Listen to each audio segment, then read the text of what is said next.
हम next topic पढ़ने वाले हैं, that is precision and accuracy. क्या आपने कभी ये वर्ड सुना है, प्रिसीजन एंड एक्यूरेसी? कि प्रिसीजन क्या होता है, एक्यूरेसी क्या होती है? कोई बच्चा बताना चाहेगा? एक्यूरेसी, एक्यूरेसी को आप कैसे डिफाइन कर सकते हो कि what is the meaning of accuracy? Sir actual जैसे वैल्यू आप सर की वो चीज हाँ, कितनी ओके सही ओके ओके, एक्चुअल वैल्यू। मान लो आप कोई कोई टास्क कर रहे हो और आपका बिल्कुल सही निशाना लग रहा है, तो आप कह सकते हो एक्यूरेसी है। लेकिन वो एक्यूरेसी अचानक से नहीं आती, उसके लिए आपको क्या करना पड़ रहा है, बहुत बार आपको उसी वैल्यूज के आसपास आंसर ढूंढ रहे हो आप। मतलब एक वर्ड होता है प्रिसीजन और एक वर्ड होता है एक्यूरेसी। एक्यूरेसी का मतलब होता है कि मान लो आपने कोई वैल्यू ऑब्जर्व करी, आपने कोई एक्सपेरिमेंट किया और आपने कोई वैल्यू क्या करी, ऑब्जर्व करी, और आपने देखा कि जो आपने वैल्यू ऑब्जर्व करी है ना, और जो एक्चुअल आंसर है वो काफी क्लोज है, काफी क्लोज है। तो आप उसको क्या बोल सकते हो कि मेरे पास मेरी एक्यूरेसी अच्छी है, मेरी एक्यूरेसी अच्छी है। आप ये चीज कह सकते हो। क्या कह रहा हूं मैं? मान लो कोई क्वेश्चन है, उसका आंसर है 16.25, मान लो ये उसका एक आंसर है, बट आप जब सोल्व करते हो तो आपका आंसर कितना आता है, 16.249। तो आप कह सकते हो मेरा जो ऑब्जर्व्ड आंसर है वो एक्चुअल आंसर के काफी क्लोज है, मतलब मेरे आंसर में एक्यूरेसी है। लेकिन प्रिसीजन क्या होता है? प्रिसीजन होता है कि जब आप किसी क्वेश्चन को सोल्व करते हो, आपके बार बार आंसर आ रहे हैं, बार बार आंसर आ रहे हैं, लेकिन वो बार बार आंसर आपस में नजदीक हैं। लेट्स सपोज आंसर है 11.5, बट कभी आपका आंसर आता है 9.2, कभी 9.1, कभी 9.1। मतलब कहने का मतलब क्या है कि आपके जो आंसर है ना वो आपस में क्लोज क्लोज हैं। रियल आंसर के पास हैं या नहीं है ये पता नहीं, लेकिन आपस में क्लोज क्लोज हैं, तो उसको बोलते हैं प्रिसीजन, उसको बोलते हैं प्रिसीजन। ठीक है, आई होप आपको ये चीज क्लियर हो रही होगी कि एक्यूरेसी का मतलब होता है when the observed answer is very close to real answer, and precision means when we observe many values and all the values are very close together. जब वैल्यूज आपस में काफी क्लोज होती हैं उनको बोलते हैं प्रिसीजन। जो वैल्यूज आपस में क्लोज होती हैं they are called precision, and when the value is close to actual value then it is called accuracy. तो पहले मुझे बताओ, किसी भी क्वेश्चन को करने में, कोई मान लो कोई आप टफ टफ क्वेश्चन सोल्व कर रहे हो, तो सही आंसर तक पहुंचने के लिए पहले प्रिसीजन आता है कि पहले एक्यूरेसी आती है? क्या लगता है आपको? मान लो कि टफ, यस, मतलब क्या, यस एग्जैक्टली, मतलब पहले आप सोल्व करोगे, आपके आंसर 3 बार आएंगे, 4 बार आएंगे, आपका आंसर आपस में काफी क्लोज क्लोज हैं, तो आप डेफिनेटली कहोगे यार मेरा आंसर बार बार 9 point something 9 point something 9 point something है, इसका मतलब मेरा आंसर कहीं ना कहीं 9 पॉइंट समथिंग के आसपास ही होगा। मतलब पहले प्रिसीजन होता है, प्रिसीजन से आपके पास पहुंचती है एक्यूरेसी, और एक्यूरेसी के बाद आप पहुंचते हो राइट आंसर तक। राइट मतलब एग्जैक्ट आंसर तक, जो भी आपका एग्जैक्ट आंसर होता है फिर आप उसके बाद बोलते हो। ठीक है, लेकिन लेकिन ये बहुत इंपॉर्टेंट है कि हर बार अगर आपका प्रिसीजन आ रहा है, इसका ये मतलब नहीं है कि आपकी एक्यूरेसी भी अच्छी हो। जैसे इसी क्वेश्चन देख लो, आपका मान लो आंसर आता है कभी 9.2, 9.1, 9.15, 9.21, ये आपका प्रिसीजन है, लेकिन आपका एक्चुअल आंसर कितना है, 11.5।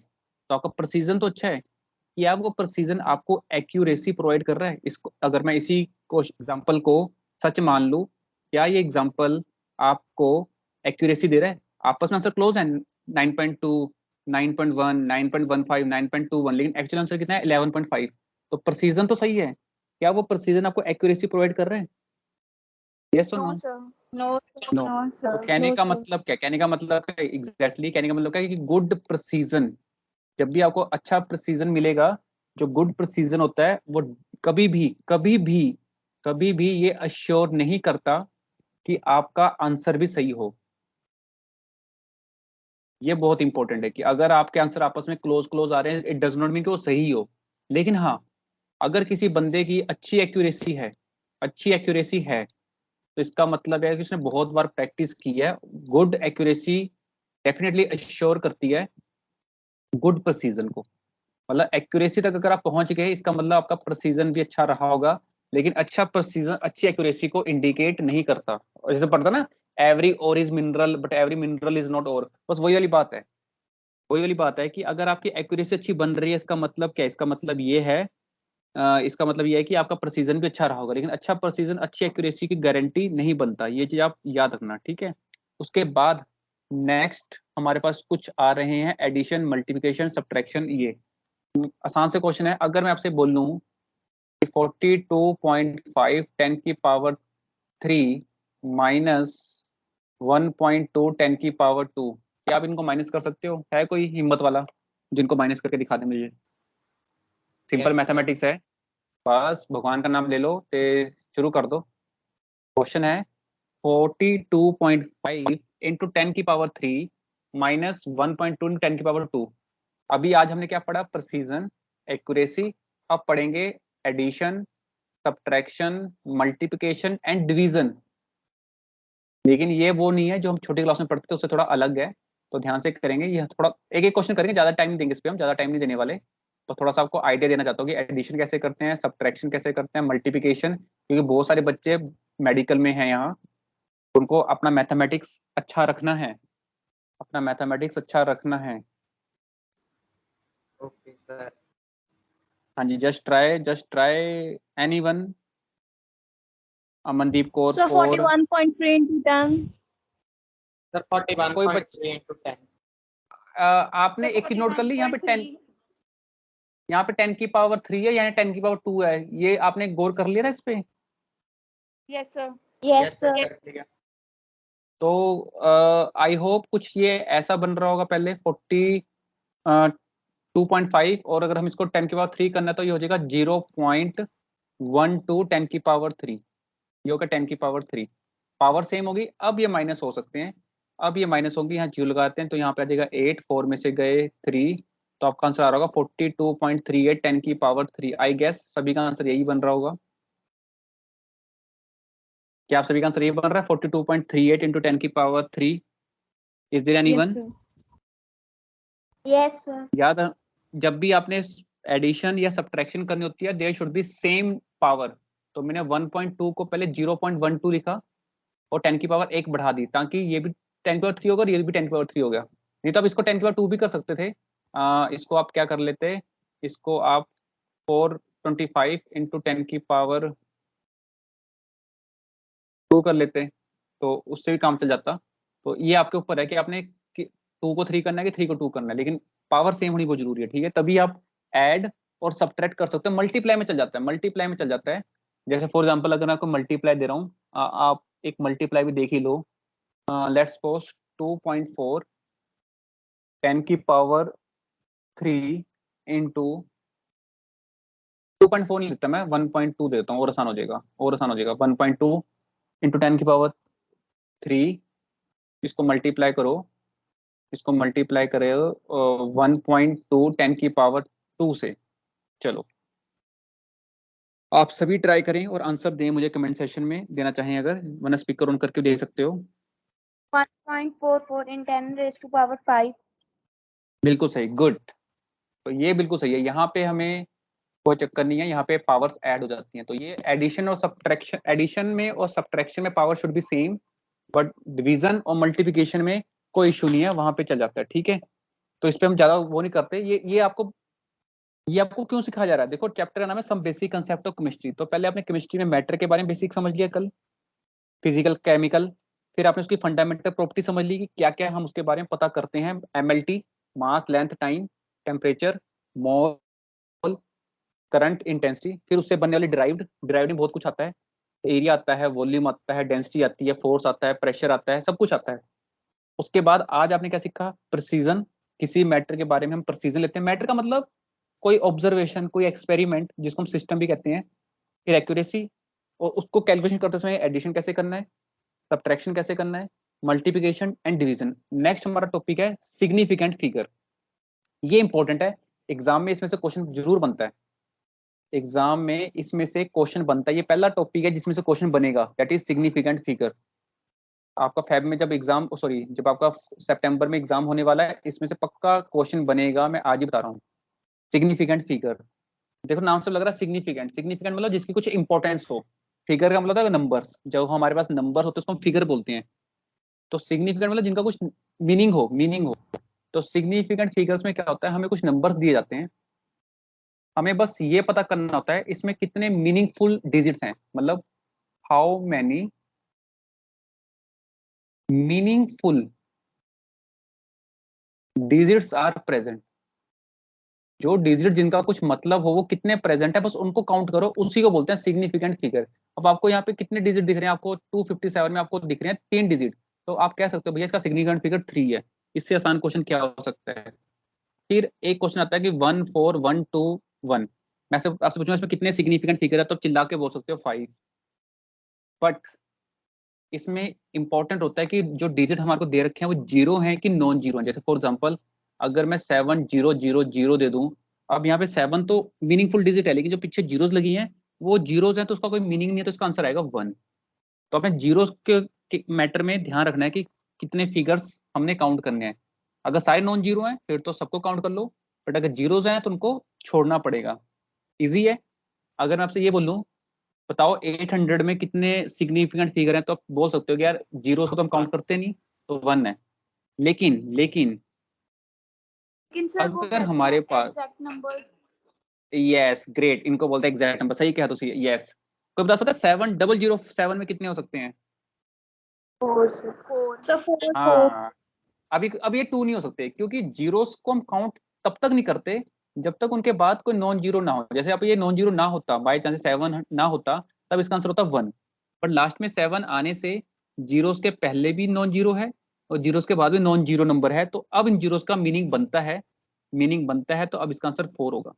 जीरोस जैसे यहाँ पे जीरोस के लास्ट में कुछ था नहीं, तो इन जीरो का कोई मीनिंग नहीं था, लेकिन अब लास्ट में कुछ है तो अब इनका मीनिंग बनता है। आई होप ये चीज आपको क्लियर हो रही होगी। अब अगर मैं आपको ये Yes, बोलूं sir.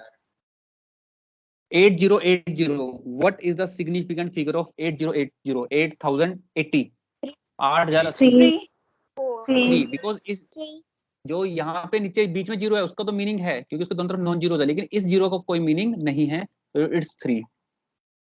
और what about this 1401200, can you give me the 5 answer, Five. How many? Sir, 5 five. Yes it's 5।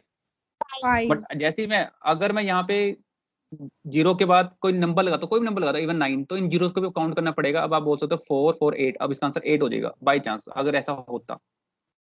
Okay. आपको एक याद रखना है, डेसिमल्स में, डेसिमल्स का बड़ा इंपॉर्टेंट खेल है। एक बंदा बोलता है कि मेरे मार्क्स आए 70%, एक बोलता है मेरे मार्क्स 70% है, मेरे हैं 69.25%। तो आप बताओ आप किसके मतलब एक्चुअल में एक बच्चे ने बोला कि मेरे 70% बनते हैं, लेकिन चेक करा गया उसके 70% नहीं है, उसका 69.25% है। वो वैसे ही 70 बता रहा है, झूठ बोल रहा है, उसका एक्चुअल में 69.25 है। तो आप उसकी कौन सी परसेंटेज को ज्यादा एक्यूरेट मानोगे, मोर एक्यूरेट? ऑब्वियस ही बात है, आप 70 को मानोगे 60 more accurate, out of these two, out of these two 69.25 को आप ज्यादा एक्यूरेट मानोगे 70 को मानोगे? 70 ओके okay. एक्चुअल में उसकी परसेंटेज ये आई थी, पर वो बोलता सबको ये है 70, पर एक्यूरेसी की बात करेंगे तो आप बोलोगे यार ये ज्यादा एक्यूरेट है। पता है क्यों? आपका कहीं ना कहीं दिल कह रहा है कि 69.25 इज मोर एक्यूरेट देन 70। पता है क्यों? क्या रीजन हो सकता है? क्योंकि इसमें डिजिट ज्यादा लगे हुए हैं। देख के ऐसा लग रहा है भैया इसमें डिजिट ज्यादा लगे हुए तो ये ज्यादा गहराई तक गया है, क्योंकि इसमें सिग्निफिकेंट फिगर्स ज्यादा हैं। इसमें कितने फिगर्स हैं? 4, और ऊपर कितने फिगर्स हैं? टोटल 1। तो जितने ज्यादा सिग्निफिकेंट फिगर होते हैं वो आंसर उतना ज्यादा एक्यूरेसी को रिप्रेजेंट करता है। ठीक है, तो सिग्निफिकेंट फिगर का ये बेनिफिट है कि हमें एक्यूरेसी की ज्यादा बेटर इंफॉर्मेशन प्रोवाइड करता है। अब मैं आपसे पूछने वाला हूँ सिग्निफिकेंट फिगर, इसके बारे में सोच कर देना और फिर मुझे बताना क्या आंसर होगा। एक होता है 4.8, एक है 0.48। ध्यान से बताना, पॉइंट लगा हुआ है, point, take your time, then tell me what is the significant figure in 4.8 and 0.48। पहले में कितना है 4.8 में? Yes please. 2 सर 2 सभी का यस एग्जैक्टली गुड, इसमें तो 2 है। And what about 0.48? एक टाइम ले लो, कोई बात नहीं, याद रखना जीरोस की। हाँ, इस जीरो से पहले कोई नॉन जीरो है नहीं, कोई नॉन जीरो है नहीं, इसलिए इसका आंसर भी 2 ही रहेगा।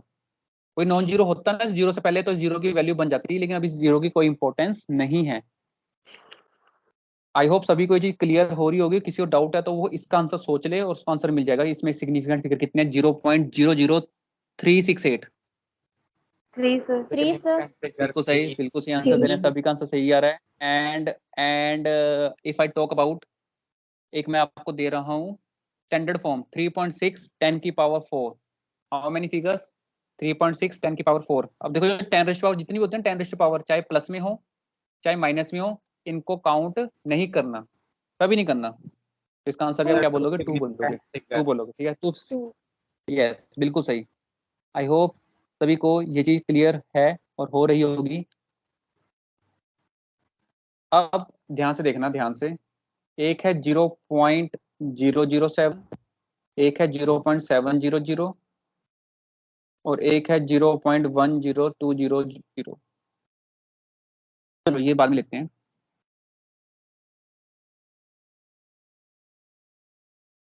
One 1.070।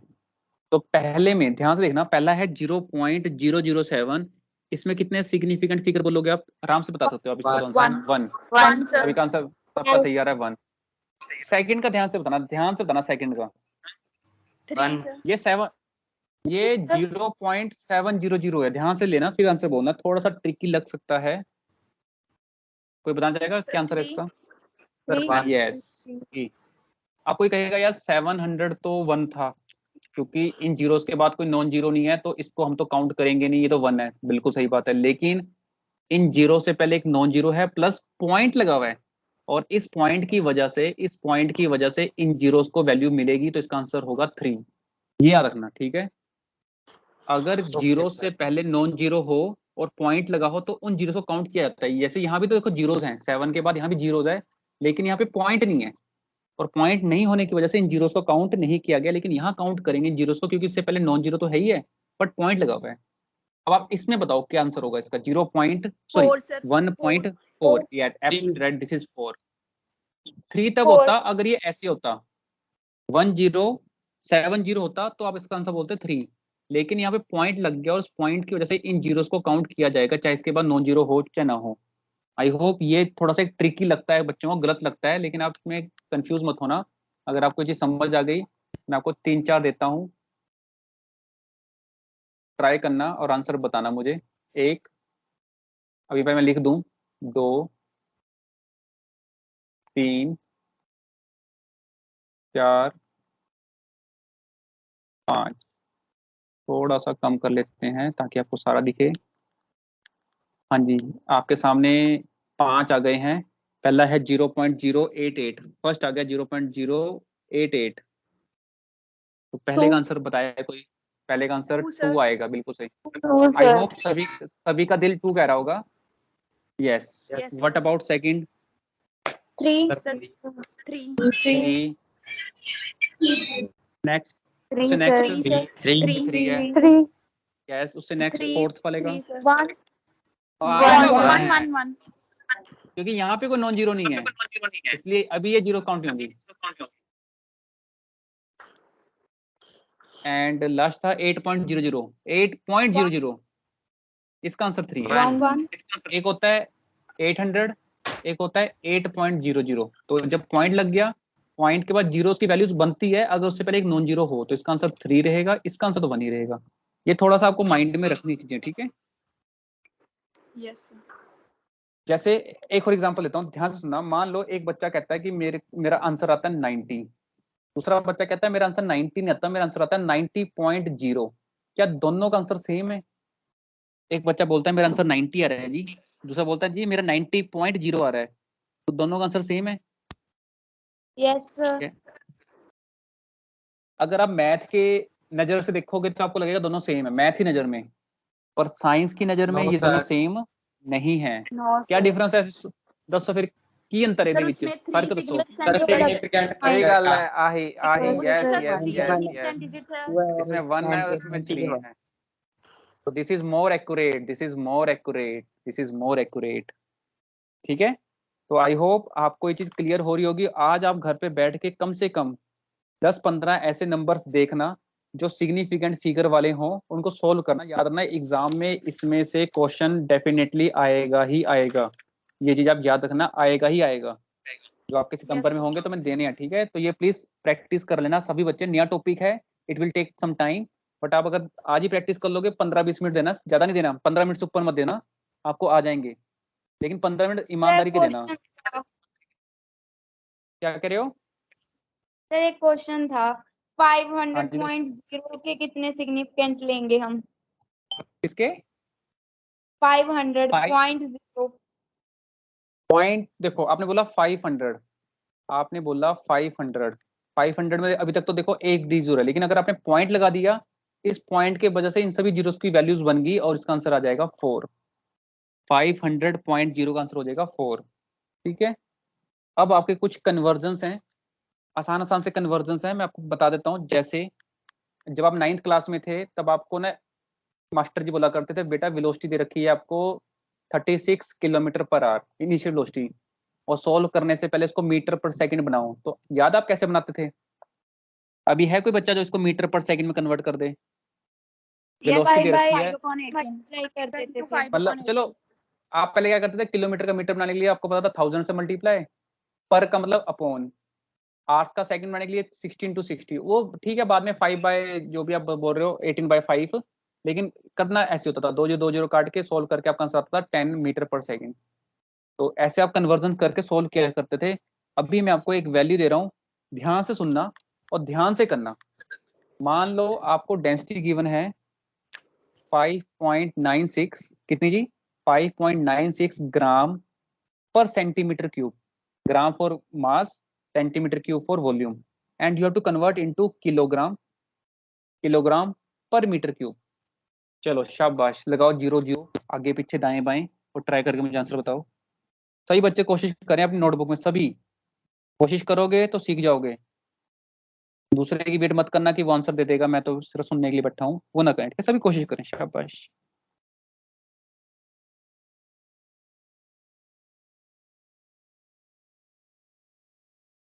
Sir 1.655।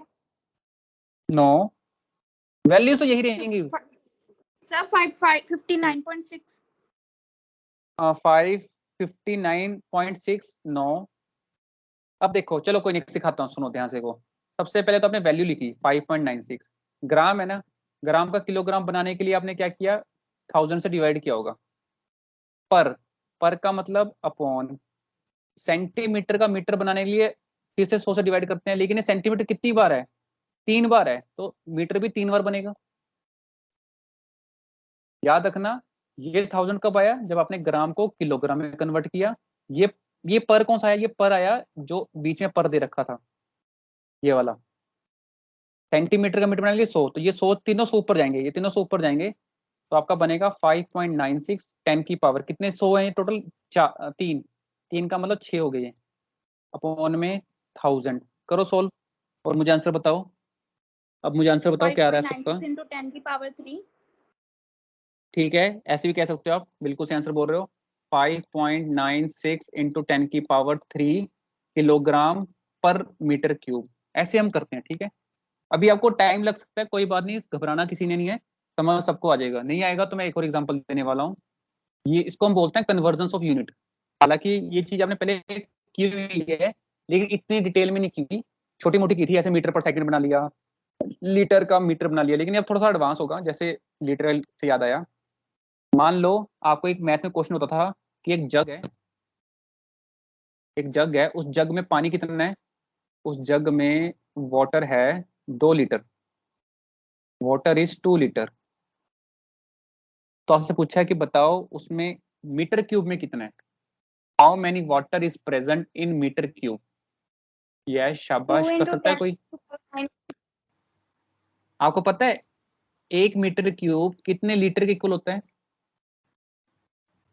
1 metre cube is equal to how many litres? This is equal to 1000 litre. याद रखना, 1 मीटर क्यूब में 1000 लीटर होते हैं। तो अभी आपको लीटर गिवन है, तो उसका मीटर बनाना है, तो आप क्या करोगे, 1000 से डिवाइड कर दोगे, डिवाइड कर दोगे। तो जैसे आप 2 को 1000 से डिवाइड करोगे, तो आप उसको लिख सकते हो 2.0, स्टैंडर्ड फॉर्म बनाने के लिए 2.0 10 की पावर -3 मीटर क्यूब, 2.0 इंटू 10 की पावर -3 मीटर क्यूब। चलो 1 मीटर क्यूब 1000 लीटर के बराबर होता है। कोई बता सकता है मुझे 1 सेंटीमीटर क्यूब कितने ml की इक्वल होता है? कोई बच्चा बताना चाहेगा? अगर आपको ऊपर वाला रिलेशन समझ में आ गया कि 1 metre cube is equal to 1000 litre, तो आप नीचे वाला तुरंत बना दोगे कि 1 centimetre cube is equal to how many ml। 1000 sir.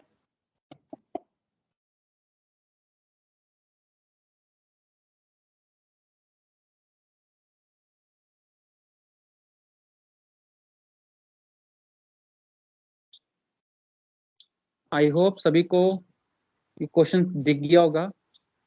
Try सभी करें और आंसर दें मुझे कि 1 centimetre cube is equal to how many ml। Sir 1000 1000 sir. नहीं नहीं नहीं, ये मैंने क्या सुन लिया, ये आंसर नहीं है। सर 10,000 हो गया। हाय सुखदेव भैया ध्यान से करो, साइंस में आ गया अब आप, ऐसे क्यों पढ़ रहे। 10,000. अरे दीदी देखो कोई बात नहीं, घबराओ मत, सबसे पहले तो भगवान का नाम लो, 1 by कोई बचाए। पहले मीटर का सेंटीमीटर बनाओ, तो क्यूब क्यूब है ना, तो 3 बार 100 आएगा, 3 बार 100 आ गया तो मतलब 3 सेंटीमीटर, ये हो गया सेंटीमीटर क्यूब। लीटर का क्या बनाना है, मिलीलीटर, तो वो कितने होते हैं 1000, ये हो गया ml। तो 3 जीरो से 3 जीरो कट गई, इन 3 जीरो से ये 3 जीरो कट गई, तो कहने का मतलब क्या है, यहाँ बचा 1 सेंटीमीटर क्यूब, तो वहां पे बचा 1 ml। ठीक है जी, ये जो दो रिलेशन बहुत बहुत बहुत इंपॉर्टेंट है, सेंटीमीटर क्यूब का ml के साथ और मीटर क्यूब का लीटर के साथ, ये रिलेशंस आपको आगे काम आते रहेंगे। याद रखना, सम बेसिक कंसेप्ट का मतलब है कि आज कंसेप्ट सीख लो, अगले 10-20 साल जब तक आप साइंस पढ़ते रहोगे वहां काम आएंगे। ठीक है, इस चैप्टर का मतलब ही यही है। आई होप ये चीज अब आपको क्लियर हो रही होगी। नहीं सर, Yes, हमें sir. समझ नहीं आया ये. कोई बात नहीं, हमें समझ नहीं आया, सबसे पहले आपको ये पता लगा हम पढ़ के आ रहे हैं, हम पढ़ रहे हैं कन्वर्जन।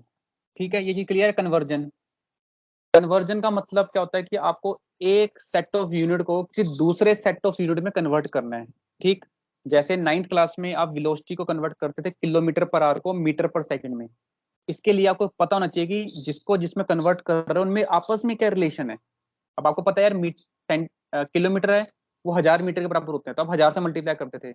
आवर्स में 3600 सेकंड होते हैं, और 3600 से डिवाइड करते थे। ऐसे ही अब आप कर रहे हो, क्या कर रहे हो, आपको एक रिलेशन याद है कि 1 मीटर क्यूब 1000 लीटर के इक्वल होता है, तो आपको सेंटीमीटर क्यूब को ml में के साथ रिलेशन निकालना है। तो सबसे पहले आपने मीटर क्यूब का सेंटीमीटर क्यूब बनाया। अब 1 मीटर में कितना सेंटीमीटर है, 100, पर वो मीटर क्यूब है, मीटर क्यूब मतलब मीटर 3 बार है, तो सेंटीमीटर भी 3 बार आएंगे।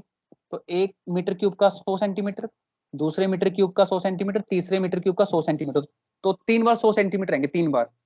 और लीटर को किसमें कन्वर्ट किया, मिलीलीटर में। जैसे देखो, पहले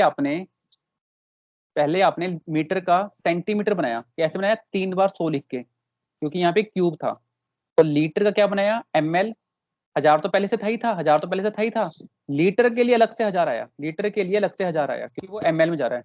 यहाँ भी 6 जीरोज, यहाँ भी 6 जीरोज, 6 जीरोज कट गई, तो आप कह सकते हो कि 1 centimetre cube is equal to 1 ml। ठीक है, देखो ऐसा है ना, अगर Yes, यूनिट में स्क्वायर होता है ना, अगर यूनिट में स्क्वायर होता है ना, तो आपको 2 बार कन्वर्ट करना पड़ता है, ये तो आप मानते हो। अगर 3 बार होगा तो 3 बार कन्वर्ट करोगे, जैसे metre cube means metre is 3 times, तो you have to convert into 3 times metre into centimetre. This is keep in your mind, ये चीज आपको याद रखनी है, जो स्क्वायर है कि क्यूब है कि सिंगल टाइम है। अगर सिंगल टाइम मीटर होता तो ओनली 1 टाइम 100, स्क्वायर होता तो 2 times 100 to convert into centimetre, but in this case it is cube, तो you have to convert 3 times. Clear. तो आज यस सर। आप सभी बच्चों ने थोड़ा सा होमवर्क करना है, मेहनत करनी है। क्या, एक तो पिछले टॉपिक थोड़े से रिवाइज करना दोबारा से, फंडामेंटल प्रॉपर्टीज मैटर की, physical classification, chemical classification, significant figure. आज आप सभी ने कम से कम 15 से 20 एग्जाम्पल करने हैं सिग्निफिकेंट फिगर के, बुक में मिल जाएंगे, नहीं तो गूगल पे मिल जाएंगे। और थोड़े से कन्वर्जन सीखने, कन्वर्जन, ये मीटर वाले, ऑंगस्ट्रॉम वाले, पिकोमीटर, फॉर्मीटर वाले। ठीक है, मेन ज्यादा सारे नहीं, मेन। ठीक है, और कल से मतलब मंडे से हम पढ़ेंगे कुछ इंपॉर्टेंट लॉज ऑफ केमिस्ट्री। याद करो, जब आप 9th क्लास में थे और जब आप चैप्टर नंबर 3 पढ़ने लगे थे, एटम्स एंड मॉलिक्यूल, तब आपने वहां पे 2 लॉ पढ़े थे, law of conservation of mass and law of definite proportion. of definite. याद है, पढ़े थे 9th क्लास में, स्टार्टिंग में पढ़े थे, Dalton's atomic Yes, theory yes, से sir. पहले। Yes. बस वही पढ़ने Yes, हैं, sir. वही पढ़ने हैं दोबारा से।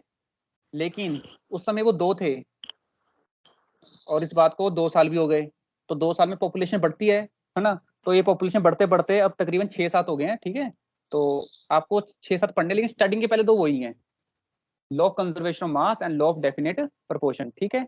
तो आप सभी बच्चे वो जरूर देखकर आना, मंडे को इसको कंटिन्यू करेंगे। हाँ जी, yes please, Harnoor Singh, yes ask me. Sir वो जो एमएलटी के डायमेंशनल फॉर्मूलाज हैं वो कहाँ तक करने हैं, मतलब कौन से फॉर्मूला तक करने हैं? देखो ऐसा है, जो एमएलटी होता है ना, एमएलटी डायमेंशनल फॉर्मूले, वो आपको आएंगे फिजिक्स में, वो आप बनाते हो फिजिक्स में। केमिस्ट्री में आप बनाते हो उसको, एम की जगह आप लिखोगे किलोग्राम, एल की जगह लिखोगे मीटर, और टी की जगह लिखोगे सेकंड, ठीक है। और ये Yes, आपने सिर्फ 7 फंडामेंटल पढ़ने हैं, 7 फंडामेंटल पढ़ने हैं, और 5-6 ड्राइव पढ़ने हैं। डिटेल में आप पढ़ोगे फिजिक्स में, जहाँ पे आप ग्रेविटेशनल कांस्टेंट, नहीं stress, sir, strain.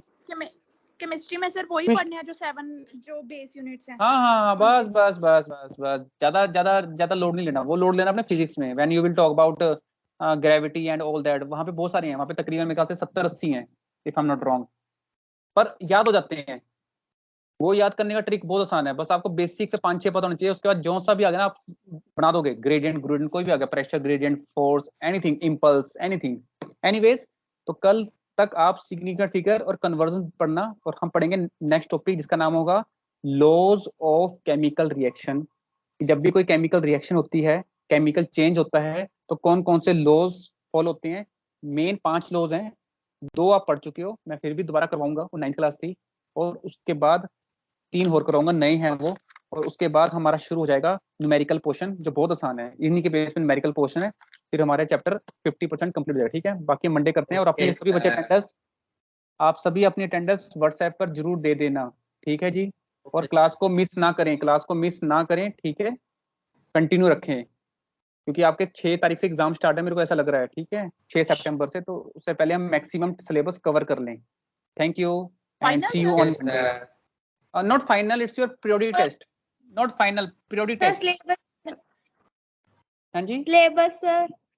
First chapter complete. और Okay, अगर first भगवान ने chapter ही चाहा, आएगा। अगर भगवान ने चाहा, खुदा की रहमत हुई, तो सेकंड चैप्टर भी आएगा, अगर हमने कर लिया तब तक। नहीं सर, फर्स्ट ही ठीक है। Yes sir. सेकंड हो, ठीक है। तो लेकिन आप रेगुलर प्लीज आना, क्योंकि मैंने इसके बाद 1 हफ्ते के लिए छुट्टी पे जाना है इसके बाद, ठीक है। तभी मैं कह रहा हूँ क्लासेस मिस ना करना, मैक्सिमम कवर करवाना चाहता हूँ मैं। तो अगस्त के और सितंबर के फर्स्ट वीक में लीव पर रहूंगा, ठीक है। तो हमारे भी ओके, सर ऐसे ही होंगे जैसे टर्म 1 और टर्म 2 के होंगे। हाँ बिल्कुल बिल्कुल, ठीक है, ओके। तो फिर टर्म 1 के एग्जाम्स कब होंगे सर, या अगर अब पीरियोडिक होंगे तो वो फिर दिसंबर में होंगे? बिल्कुल, वो दिसंबर में होंगे, तो फिर ठीक टर्म है। 2 के आपने देखो, ये जो आपकी अदालत में ना प्रिंसिपल सर को बिठा के उनसे सवाल जवाब कर लेना, रजत शर्मा जी, मुझे इतना कुछ नहीं पता, मुझे जीने दो, ठीक है, मुझे और भी काम है, ठीक है। मेरे को इतना पता है आपका सितंबर में टेस्ट होने हैं, ठीक है जी, और उसमें पहला चैप्टर आएगा।